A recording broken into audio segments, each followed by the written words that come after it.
record.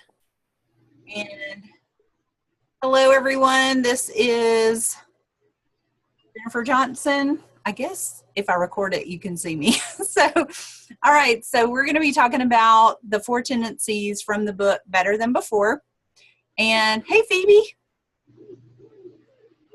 And Phoebe, can you hear us? I'm going to get something to write with. I'm going to carry you with me. Okay. Phoebe, can you hear us? Yes, ma'am. Okay, awesome. So I'm going to share my screen. And can y'all see that? Can you see my little, can you see my PowerPoint? Mm-hmm. Okay, cool. All right, Phoebe, you haven't read this book either, have you? Better Than Before? I have read parts of it. Oh, okay. All right. Well, I'm glad that y'all haven't read it in a way, because I'm just going to cover maybe like the first couple of chapters, because when I was reading this, it really struck me about what we do as coaches. And basically what we do is, and as challengers or as people trying to get well or stay well and make our physical fitness a priority, is we're trying to keep good habits, right? So I love the idea of this book, and actually one of my challengers suggested that I read this book because she said what I do. She said, I think this will be good insights for you. So I really started reading it. I couldn't put it down, because this lady, Gretchen Rubin, her first book was about happiness. And so she did a whole year of experiment on what makes people happy. And she based it on science.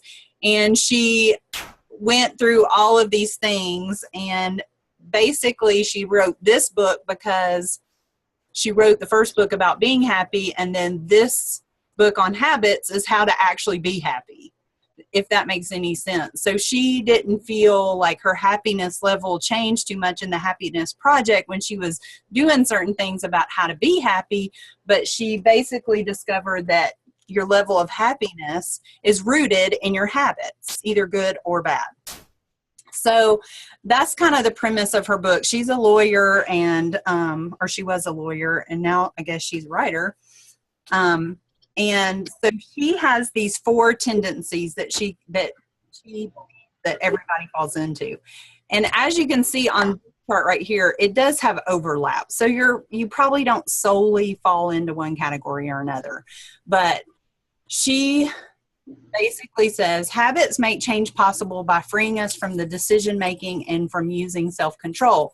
Because we hear all the time about willpower. We think if we have better willpower, then we can change our habits, and we can change the things we don't like about ourselves if we just will ourselves to do it. Well, her whole idea is we make a decision to make a change. We use a little bit of willpower to get started, but it's in the habit forming that we use less and less willpower. And I don't know if you find this to be true, but for me, I became a morning person. After reading the book Miracle Morning, I decided to wake up 90 minutes earlier. It's been a while now, but once I started, I hated it at first, and it was hard, and it took a lot of willpower. But now I don't even think about it. I have this established morning routine that I just kind of go through. It's not this back and forth in my mind, or it's not, oh, am I going to do that this morning? It just happens, like brushing my teeth. I don't debate with myself whether I'm going to brush my teeth every day. It's just something that we do. So it doesn't take willpower to bathe every day or to brush your teeth, right? But to make a new habit, it takes some willpower at first. But if you stick with it and form a habit, then it takes the decision, the back and forth in your mind out of it, and takes less willpower. So I like her premise about habits and connecting it to happiness. And then these are the 4 tendencies that she describes in her book. So let's go through these and see where you guys fall. So the upholder is someone who is motivated by fulfillment. So that, and all of these are based on how you react to expectations, internal or external, are basically rules. So if you're an upholder, you're motivated by fulfillment. So you're motivated by external expectations and also internal expectations that you place on yourself. You very much want to know the rules and what is expected of you. You want to avoid making mistakes or letting other people down, including letting yourself down. The upholder wakes up and thinks, what is on my to-do list today? And by golly, they're going to get it done. So that's the upholder. Then I'm going to go down because these are the smallest groups of people. And the next, I think the rebels are the smallest group, and then you have the upholders. But the rebels are the opposite of that. They are motivated by their present desires. They do not heed to external or internal rules of any kind. They resist all control, even self-control. They live in the moment. They want what they want when they want it. They act from a sense of freedom. They can be influenced to action if they are told they can't. So they like to do the opposite of what they're told. They wake up and think, what do I want to do today? They don't work from a to-do list. They don't listen to other people. You know, if they are at work, they're the people that say, you know, their boss might say, well, I wanted you to get this to me or what on this date. And they said, oh, but you didn't really need it on this date. You really need it on this date. So this is what I did. They kind of go their own way. Those are a very small group of people. That would be the people very difficult to work with as coaches, because they're not going to do what we say to do. They might do the opposite. So to motivate them, we would almost have to use reverse psychology. Like, I bet you couldn't lose 10 pounds if you tried or something. They're only going to do it if you think they can't. Does that make sense? The questioner is motivated by sound reason. So they will follow an expectation if they can make it make sense to them. So they decide what an action makes sense before they will do it. They will not follow rules that they disagree with or that seem arbitrary. The questioner wakes up and thinks what needs to get done today and why. The obliger is motivated by external accountability. So they like deadlines. They find it difficult to fulfill obligations they put on themselves, but they dislike letting other people's down. So at work, they work really hard to keep external expectations. But if they're trying to change their own habits, they fall short a lot of times. They respond well to deadlines, coaches, late fees, monitoring, responsibility as a role model. They wake up and think, what must I do today? The obligers make great challengers, because they like accountability. They want external accountability. They won't do it on their own. They have to have someone saying, I need you to check in daily. I need you to eat this. I need you, and then I need you to tell me what you're eating and all of that kind of stuff. The questioner will be a great challenger if you present it in a way that makes sense to them, that will benefit them. So the most people fall into the questioner or the obliger. I think I am most definitely the obliger. What do you think you guys are? I took said the questioner, but I would say the upholder myself. Really? I can see that, Jenny, because you like to, and you're a teacher, right? Right. And I think that makes sense too, because teachers like to know the rules. They like to present the rules. They like to keep the, that kind of thing. So you're in a small group of people, but upholders make the best challengers because they're going to do exactly what they're told to do. And that's why, it's probably why you're really doing great with your fitness too, because you are staying with it and sticking with it. And lost all that, a ton of weight. So. What about you, Phoebe? I'm an obliging questioner. Yeah. You're in the open. I very definitely fall on that right side. And I did the questionnaire. Oh, okay. and I did it twice because I did it 2 different days, based on, some days you're more of one than the other. Right. I mean, it depends. If I've had a particularly good day when there hadn't been a bunch of dumb rules.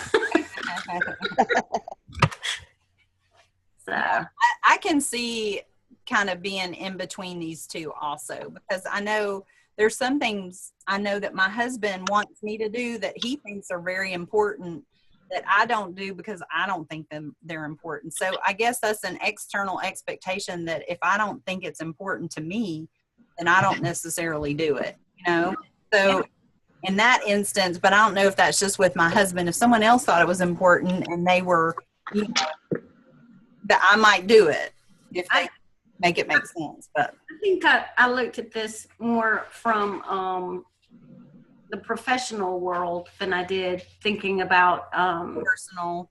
Right. And I know that for the most part, I follow rules. I develop software.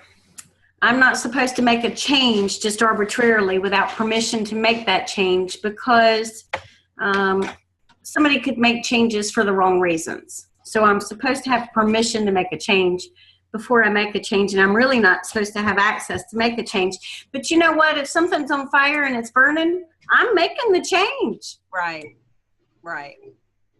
So, yeah. But for the most part, I would follow the rule. And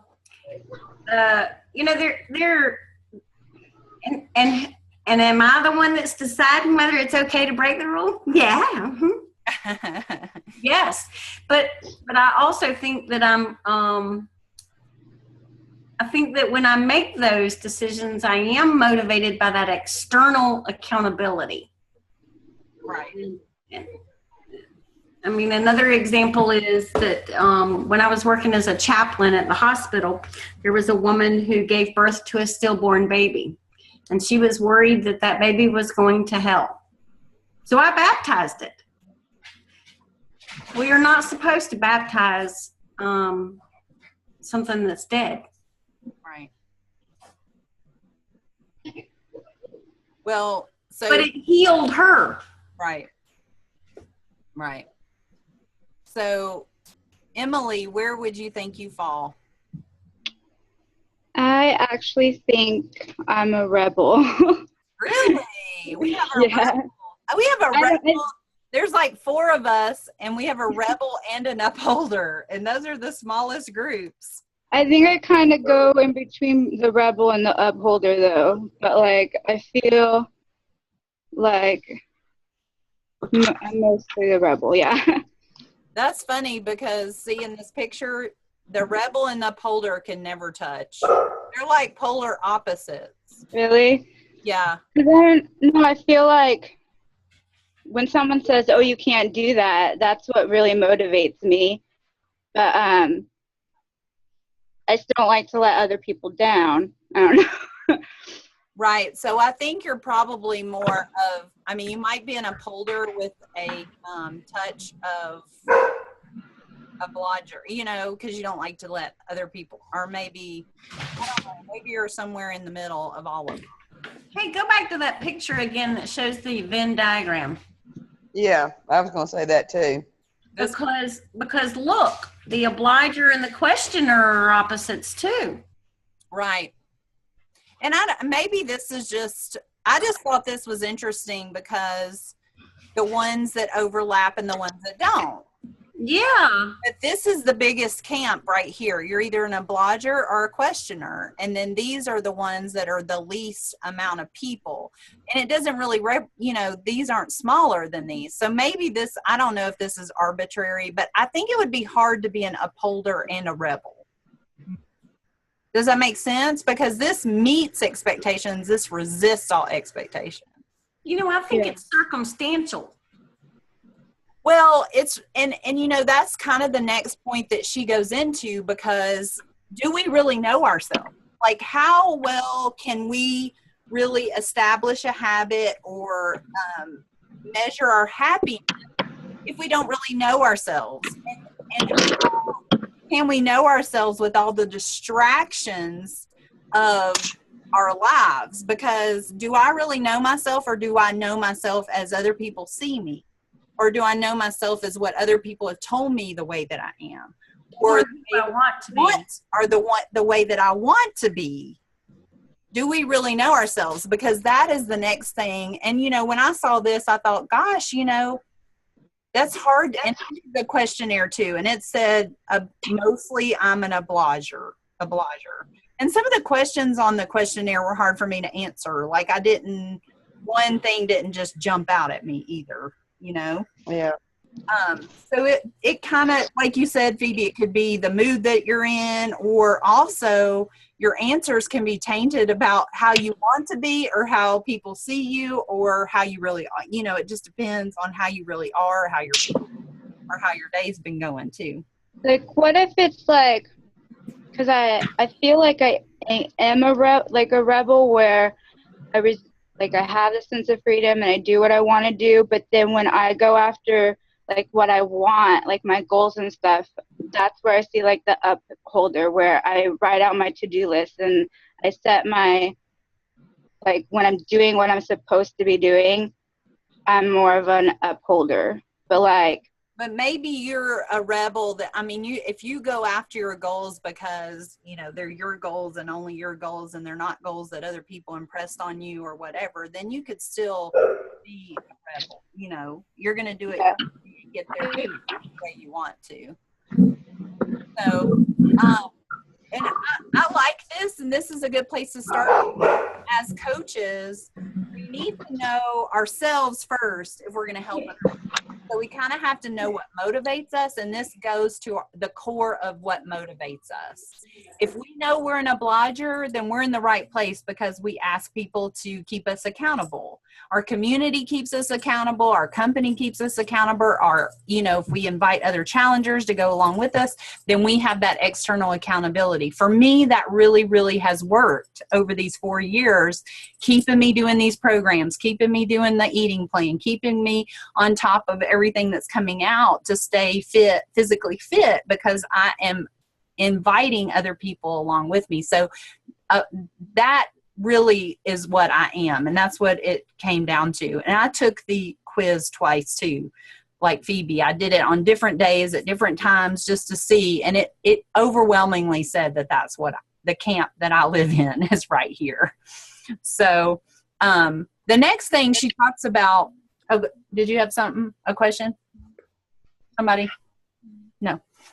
Okay. And then what I really like, and what this brought a lot of ideas for me to add to challenge groups, is to help other people learn about themselves and questions you can ask. Because if you've done a 30-day challenge group for as long as I have, sometimes you run out of things to say by like week 3. You know, you're just doing the same kind of things over and over again.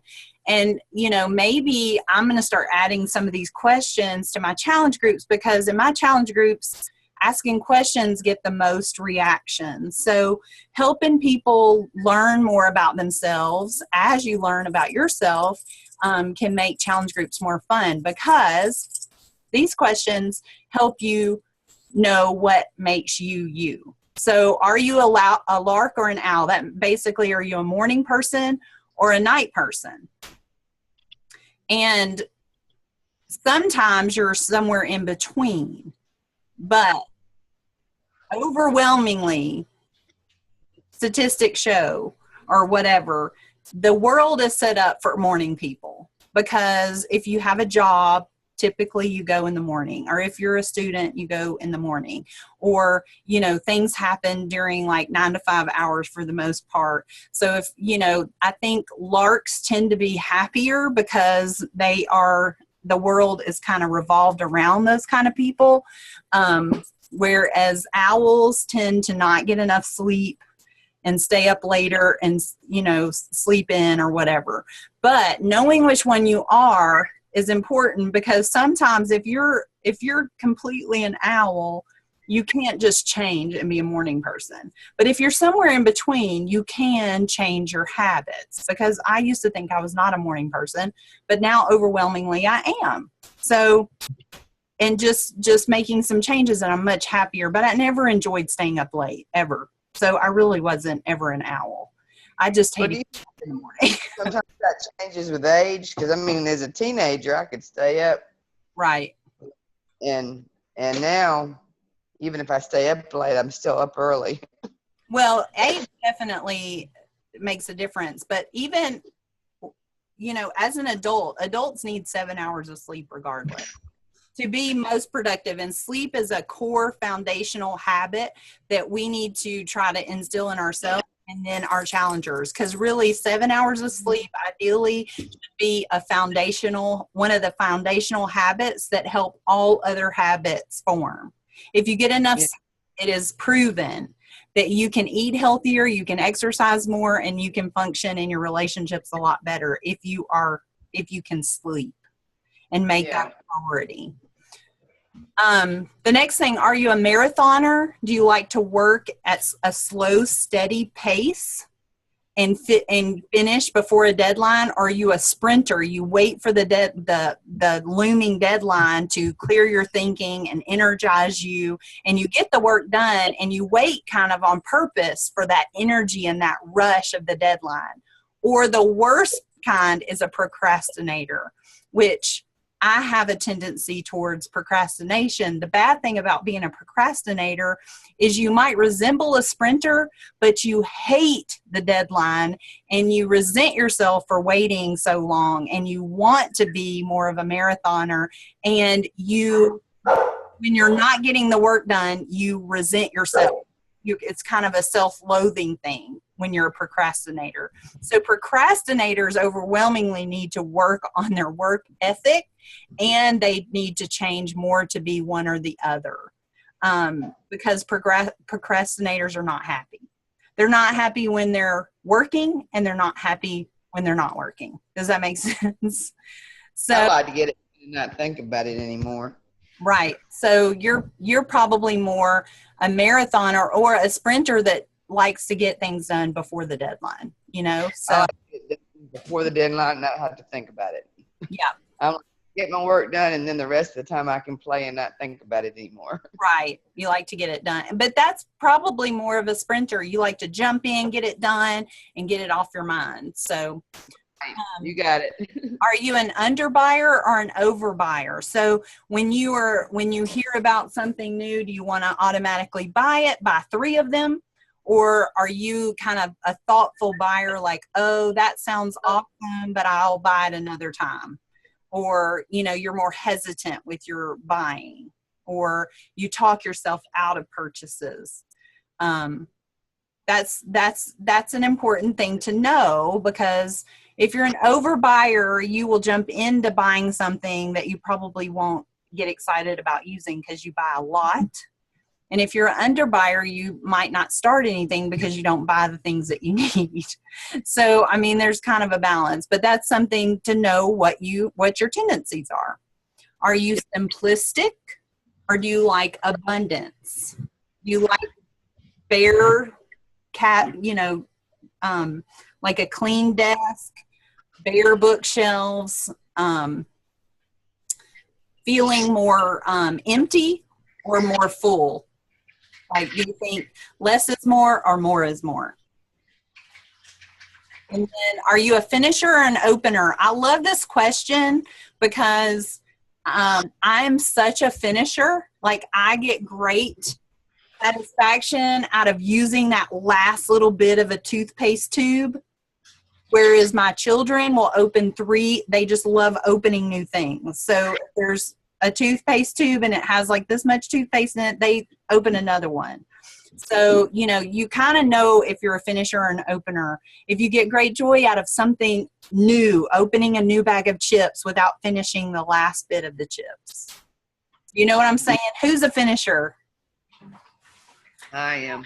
I like to finish and throw something away. And that's probably a reason I overate for a long time. Like, I would just, if there was just a little bit left, I would just go ahead and put it on my plate because I wanted to finish it. I wanted it to be done.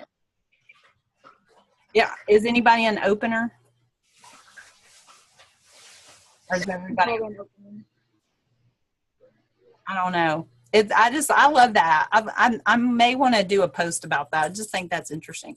Do you prefer familiarity or novelty? Do you like to do new things, or do you like to do the same things over and over again? I'm definitely like to do the same things over and over again. I travel to the same places. I go to the same restaurants. I do the same workout. Yeah, right. I mean, you get comfortable and you develop skills and you're good at it. And that's not a bad thing, or, I mean, none of these are bad or good. I think it's just self-awareness. Yeah, and it goes back to that, oh,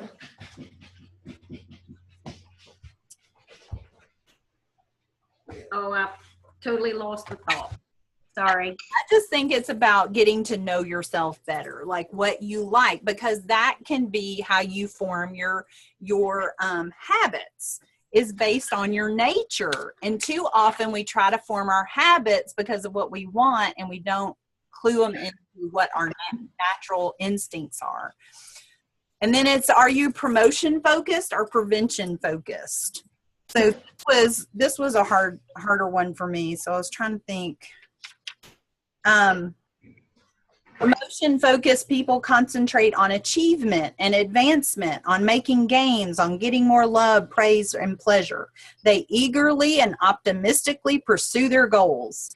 By contrast, prevention focused people concentrate on fulfilling their duties, on avoiding losses, and on minimizing danger, pain, or adventure. So either you're trying to gain, promotion focus, or you're trying to prevent loss, prevention focus. You like taking big steps or small steps? Are you one of these people that like to go after your big, hairy, scary goals? Or do you like to be a person that takes small steps, small and steady along the way? Most people do best with the small steps, but too often in challenge groups, we throw them into these big steps. Change the way you're eating, add 30 minutes of exercise, sleep more, do all this all at one time. Whereas we might want to ask them first, let's focus on drinking your water. Let's focus on doing that for a week. Let's focus on not eating after dinner. We have to talk to people more, because I think I jumped into my fitness journey after 10 years doing kind of big steps, but it started with my eating, and I didn't do any exercise till I lost 20 pounds.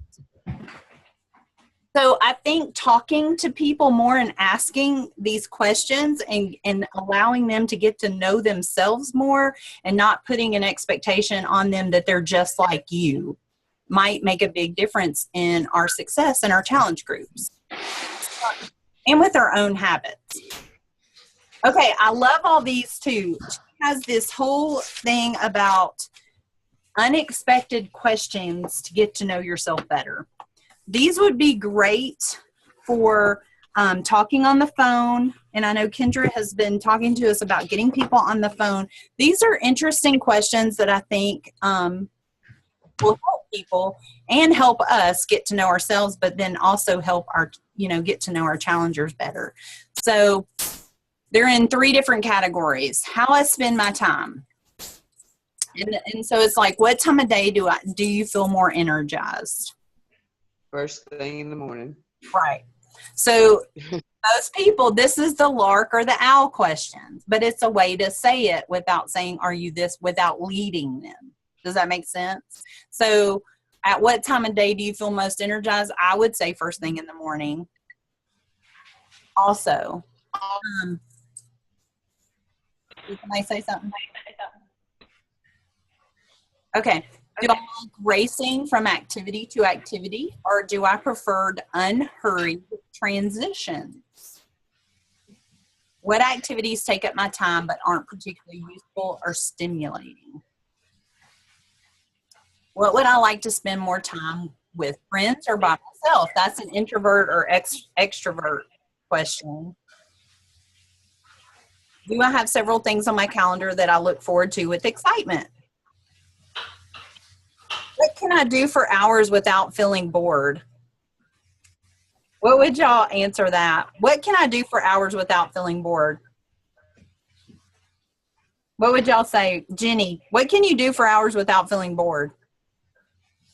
I don't know. I'm not very still for very long. But it's not about being still. It's just what can you do for hours? There's not I've gotten more, I guess, hyper is the word. I mean, I used to watch a lot of TV as a kid, but now I almost detest it in some forms. Yeah. I don't get bored with computers, but that's only something I do when I have a project. If I'm looking up something, time tends to fly by. Like, for example, looking up the perfect place for the family to go on vacation. The next thing I knew, it was 2:00 in the morning. But I think it depends on, what's driving me to do what I'm doing. Yeah. I don't get bored very easily. Well, and that's probably because you go from one thing to the next. So you don't do anything for hours and hours probably. So I like this question. What daily or weekly activity did I do for fun when I was 10 years old? What? I probably rode my bike the most when I was 10 years old. I used to love riding my bike. Oh, yeah, I rode my bike because that was my only form of transportation, actually. Yeah.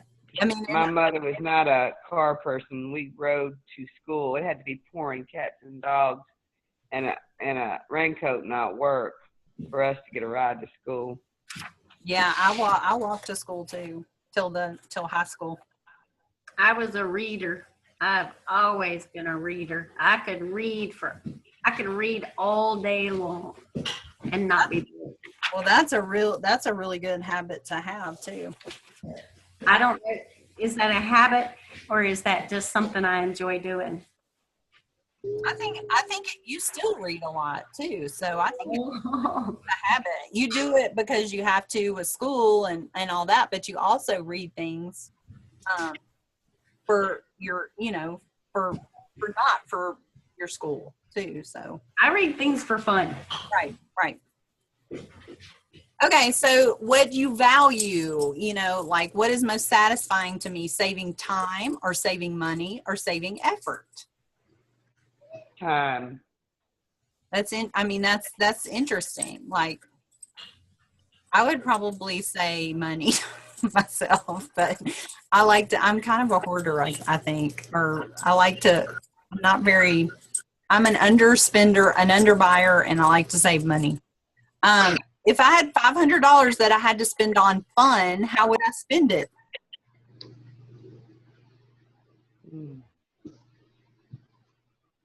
$500. That's probably some kind of outing for me and my family. Yeah. Does spending money on an activity make me feel more committed to it or less committed? Would I be happy to see my children have the life that I've had? That's interesting. Oh. Whoop. Okay. And then this is about your current habits. Am I more likely to indulge in a bad habit in a group or when I'm alone? Definitely when I'm alone. Probably. Alone. I do well in a group. If I could magically, effortlessly change one habit in my life, what would it be? And I think that is a question that Kendra has on her phone call when you're talking to people. If people around me could change one of my habits, what would they choose? That's interesting. Of my existing habits, which would I like to see my children adopt? So I put all this in, I wanted to share this with you guys just because I think this is a great book. I think that and it goes on, this is just the first couple of chapters. And it goes on to say, the next couple of chapters are pillars of habits. So and then based on getting to know yourself better, what habits will work for you? So if you are if monitoring will work for you, which means keeping a spending journal. If you want to change your spending habits, keeping a journal for a week of where every penny is going. If that is something that would work for an upholder, of course, and maybe a questioner. If you really want to change your spending, then keep track of everything you're spending. So if it made sense to you to do that, if you really wanted to change, then you would do that. So my scheduling, it talks about the foundation habits that most people should work on is sleep, eating better, exercising, and uncluttering. Those are the 4 things that most people are foundational habits that if they got those down, everything in their life would improve. So if you sleep is number 1, which I think is interesting. So if you have good sleep habits, then that automatically makes you more probably energetic. More energetic means you probably have a better tendency to eat better and move more because you're more energetic. So I would say you have a higher sense of accomplishment too. Right. And more excitement about maybe getting up when you sleep better. And I know people have reasons why they don't sleep, but that might be the first thing a challenger, as you know, working with someone about trying to change their habits, that might be the very first thing we need to address. What are your sleeping habits? Because if someone's not sleeping, they may not have as success with a program if they're not sleeping. That might be the first thing we need to address. And they could eat to give themselves energy when what they needed to do was sleep. Exactly. So sometimes I think we don't start at the right place. And I think that's interesting that is the number 1 foundational habit that we must address is sleep. So for ourselves, for our challengers, for everything, sleep and then move and then eat and drink right and then unclutter. So those are the 4 foundation that kind of play on each other. But if you get that first one right, then you can move on to the next one and to the next one. And what was the 4th one? Unclutter. I just got to doing that. So get this book if you don't have it. It's a really easy read. It's not a huge amount of pages. If you don't have it, it's called Better Than Before. What I have learned about making and breaking habits to sleep more, quit sugar, procrastinate less, and generally build a happier life. And what's the author's name? Gretchen Rubin, Rubin. She Rubin. Yeah. Her first book was called The Happiness Project, and this is a follow-up to that book. And it really is a good read for people like us in the coaching business, or for anybody that wants to have more happiness in their life, which is one of our company's main goals, is to help people live healthier and happier lives. So we have less than 1 minute, and this is gonna cut me off because I guess I don't pay the premium for Zoom. So I want to say thank you all for jumping in tonight. I did record this, so I'll try to share it on the page. And I hope you will get this book, and I hope this will keep a conversation going. And I hope you got some value out of it. I hope y'all have a great night. Get 7 hours of sleep tonight. That's your goal. 8. Phoebe, overachiever. I love it. All right. Okay. Bye, you guys. Bye.